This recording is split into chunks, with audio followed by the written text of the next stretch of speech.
জয় কৃষ্ণকালী মায়ের জয়, জয় সোনা মায়ের জয়, জয় মঙ্গলা মায়ের জয়। তো সকালবেলা আমি তোমাদের সামনে একটা নতুন ভ্লগ নিয়ে চলে এসেছি। তো আমি আজকে ডিউটিতে যাইনি, বাড়িতে আছি। মানে দুদিন খুব হসপিটালে দৌড়াদৌড়ি করছি, তো শরীরটা আর দিচ্ছে না। তো সেই কারণে আজকে আর ডিউটিতে যেতে পারিনি। তো সকালবেলা টুকটাক একটু কাজকর্ম ছিল, সেগুলো করলাম। করে একদম স্নান করে আর্নিক করে এসে তারপরে যে ভাত বসিয়েছি, এখানে কটা আলু সিদ্ধ ভাত করছি। এই কটা ভাত খেয়ে তারপরে তোমার দাদাভাইয়ের কাছে আবার যেতে হবে। আজকে আবার শুনেছি নাকি সব জায়গায় অবরোধ। তো কিভাবে যাব, কি করব কিছুই বুঝতে পারছি না। এখন ট্রেনটা মনে হয় আপাতত চলছে, এখন সেটা চললেই মোটামুটি হবে আর কি। তো দেখা যাক কি হয়, রাস্তায় তো আগে বেরাই, তারপর জানা যাবে। আমার চোখ মুখও কেমন হয়ে গেছে, খুব কষ্ট হচ্ছে, কথা বলতেও এখন আর ইচ্ছা করছে না। তারপর রাত্রেবেলা এসে স্নান করছি। তো কালকে তো প্রচণ্ড মাথা যন্ত্রণা করছিল, বাড়িতে এসে শ্যাম্পু করেছি আর ঠান্ডা লেগে গেছে, এমন কথাও বেরাচ্ছে না এখন গলা দিয়ে, এরকম অবস্থা। অনেক রাত্রে স্নান করেছি, প্রায় 11:30 সাড়ে 11টার সময় স্নান করেছি। তো সেই কারণেই অসুবিধা হচ্ছে, গলাটা বসে গেছে। তো চলো আমি ভাত কটা একটু এখন বসালাম, একটু চা খাবো। চা খেয়ে তারপরে ভাত কটা খেয়ে বেরাবো। আমি এই যে শাড়ি পরে রেডি হয়ে গেছি, এই ভাতও হয়ে গেছে। এই যে শুধু আলু সিদ্ধ আর কাঁচা লঙ্কা দিয়ে ভাত করেছি। তো এটা খেয়ে এখন বেরাবো আর কি। ভাত কটা গরম একটু পাখার নিচে দিয়ে আসি, ঠান্ডা হয়ে যাবে।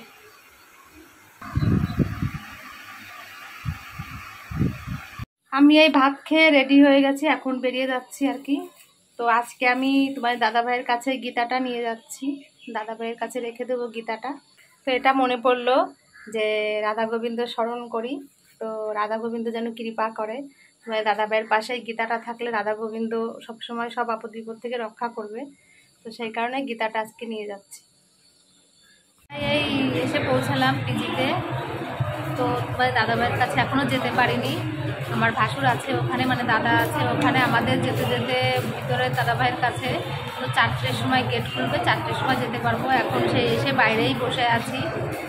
তো আর কী করবো, এখানে বসে আছি দুজন। এই যে আমার দিদি এসছে, আমার যা, তো মাসি শাশুড়ির ছেলের বউ আর কি। এই দিদি আর আমি দুজন আজকে একসঙ্গে এসেছি। দাদাভাইয়ের সঙ্গে এখনও দেখা করতে পারিনি, কখন দেখবো সেই 4টের সময় যেয়ে দেখবো। অনেক চেষ্টা করলাম ভিতরে একটু যাওয়ার জন্য, কিন্তু কিছুতেই যেতে দিচ্ছে না। বলছে ওখানে নাকি আমাদের অ্যালাউ নেই এখন এই মুহূর্তে 4টের পরে। তো কী করবে, দাদাও বাড়িতে যেতে পারছে না এই অবস্থায়। তো দাদা আছে ওখানে, দাদাভাইকে নাকি রুমটা চেঞ্জ করবে, এসি রুমের ভিতর থাকতে খুব কষ্ট হচ্ছে ওর।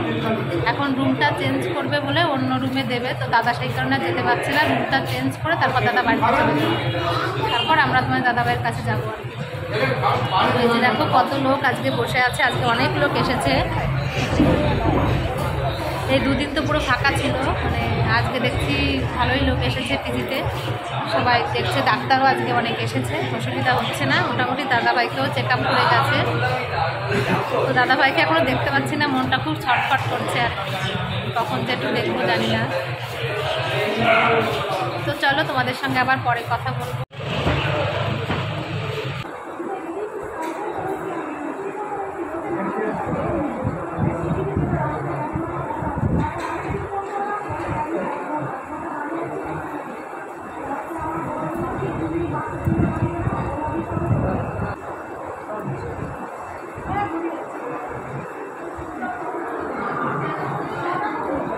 তোমাদের দাদাভাইকে ইমার্জেন্সি বিল্ডিং থেকে এখন অন্য একটা বিল্ডিংয়ে নিয়ে গেছে।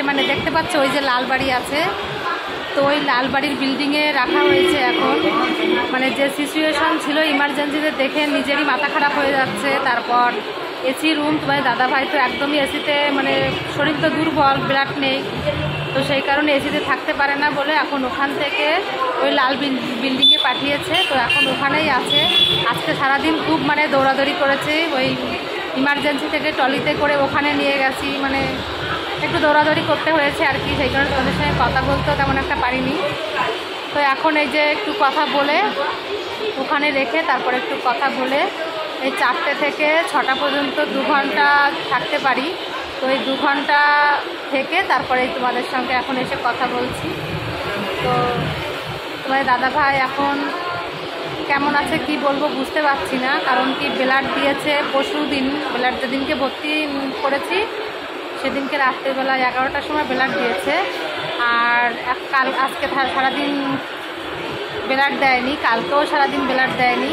তো আজকে মনে হয় সম্ভবত, আমি শিওর বলতে পারছি না, রাত্রেবেলা হয়তো ব্লাড দিতে পারে। কারণ কি তোমার দাদা ভাইয়ের একটা প্রবলেম আছে, মানে ক্রোনস ডিজিজ যে রোগটা, সেই রোগটা হলে পরে মানে পটির থেকে ব্লাডটা বেরিয়ে যায়। তো সেই কারণে যা কিছু খায় না কেন সব পটির মাধ্যমে বেরিয়ে যাচ্ছে, তো দেহে কিছু থাকছে না। ওই কারণে ব্লাডটাও যেটুকু মানে তৈরি হচ্ছে, যে কুলেখাড়া রস খাওয়ালাম কত, যেটুকু যা ভিটামিন যেটুকু খায়, তো ওই পটির সঙ্গে মানে ব্লাডটা বেরিয়ে যাচ্ছে, সেই কারণে দেহে কোনো ব্লাড থাকছে না।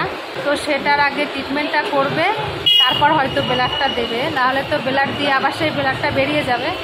তো সেই কারণে আগে ট্রিটমেন্ট ওটা করবে, তারপর মনে হয় ব্লাডটা দেবে সম্ভবত, সেটা আমি এখনও বুঝতে পারছি না।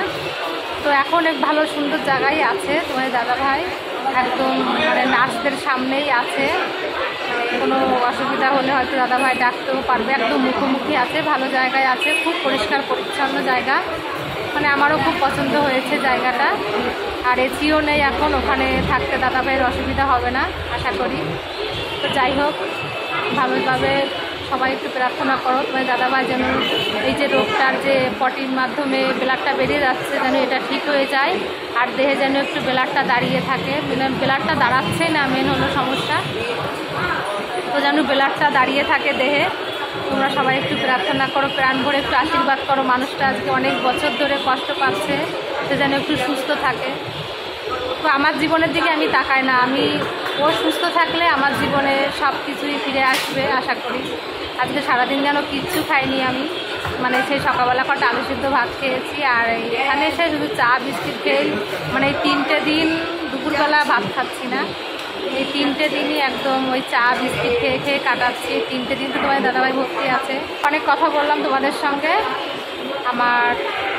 এখন আমাদের একটা দাদা আসবে, তো তোমার দাদাভাইয়ের কাছে থাকবে, তো সেই কারণে দাদার জন্য ওয়েট করছি। তারপর দাদা আসলে মোটামুটি আমরা বেরিয়ে যাব, বাড়িতে চলে যাব। এখানে তো রাত থাকতে পারি না, এটাই হলো সমস্যা। যদি রাত থাকতে দিত তোমার দাদাভাইয়ের কাছে, হয়তো দিন রাত 24 ঘন্টা আমি থাকতাম, কিন্তু আমাকে সেখানে অ্যালাউ করবে না, এই আর কি। তো চলো, অনেক কথা বললাম, এখন আমি মানে বসে নিয়ে বিশ্রাম করে নিই, খুব কষ্ট হচ্ছে, তারপর তোমাদের সঙ্গে আমার কথা বলবো। এই এখন বাড়ির দিকে রওনা হয়েছি আমরা, মানে যে দাদাটা আসার কথা ছিল এসে গেছে। এখন রাত প্রায় 8:30 বাজে, তো 8:30টার সময় পিজির থেকে এখন বেরাচ্ছি। তো বাড়ি যাব কখন জানি না, আজকে অনেকটা দেরি হয়ে গেছে আমাদের, মানে দাদাটা কাজ করে, তো কাজ থেকে আসবে, তারপর মানে লেট তো একটু হবেই আর কি। তো যাই হোক, এখন আমরা যেন সব কিছু ঠিক মতন পেয়ে যাই, তাহলে বাড়ি যেতে অসুবিধা হবে না আর কি।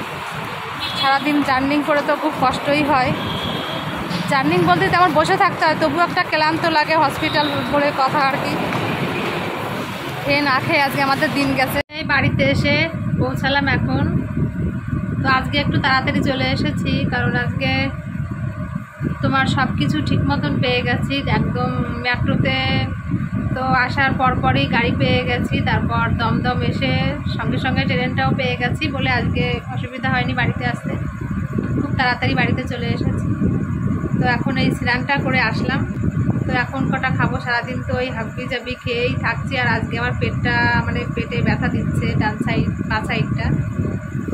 তো এই 3 দিন ধরে তো দুপুরবেলা খাওয়াই হচ্ছে না, ওই হাবি জাবি খেয়ে থাকছি বলে হয়তো পেটে ব্যথা করছে। কিন্তু কী বলো তো, আমি হসপিটালে যে আমার খেতে ইচ্ছা করে না, তারপরে চারিদিকে কত রকম কত কিছু দেখি, তো শেষে আর খাওয়া থাকে না, তখন ওই চা পাই, একটু চা বিস্কিট খেয়েই কাটিয়ে দিচ্ছি। তো আজকে দেখছি পেটটা ব্যথা দিচ্ছে, মানে গ্যাস হয়ে গেছে মনে হয়। তো এখন ওই খাবো কটা ভাত আর কি। সকালবেলা তো আলু ভাতে ভাত করেছিলাম, তো সকালবেলা খেয়েছি, আর এখন যা আছে আলু ভাতে ভাত, তো সেটাই ফ্রিজে রেখে দিয়েছিলাম একটু গরম করে, এখন ওগুলো খেয়ে নেব। টক দই কিনে নিয়ে আসছি, আসার সময় টক দইটা দিয়ে আর ওই আলু ভাতে দিয়ে এখন খেয়ে নেব, তারপর ঘুমিয়ে পড়বো আর কি, আবার সকালবেলা ডিউটিতে যেতে হবে। তো যাই হোক, তোমরা সবাই খুব ভালো থেকো। আমার ভিডিওটি আমি এই পর্যন্তই রাখছি। তো তোমরা সবাই খুব ভালো থেকো, আর প্লিজ আমাকে সবাই একটু সাবস্ক্রাইব করে দিয়ে আমার পাশে থেকো, আর সবাই একটু সুস্থতা কামনা করো যাতে তোমাদের দাদাভাই খুব তাড়াতাড়ি সুস্থ হয়ে যায়। তো সেটাই একটু কামনা করো। অনেক জীবনে যুদ্ধ করছি, আজকে 12-13 বছর ধরে তোমাদের দাদাভাইকে নিয়ে এইভাবে যুদ্ধ করে করে আসছি। তো আর জানি না ভগবান কতদিন আমাকে যুদ্ধ করাবে। তাই তোমাদের কাছে সবার কাছে একটাই অনুরোধ, তোমাদের দাদাভাইকে যেন ভগবান একটু ভালো করে দেয়, তোমরা সবাই একটু প্রার্থনা করো। এই আর চলো তাহলে আমার ভিডিওটা আমি এখানেই শেষ করি। খুব ভালো থেকো।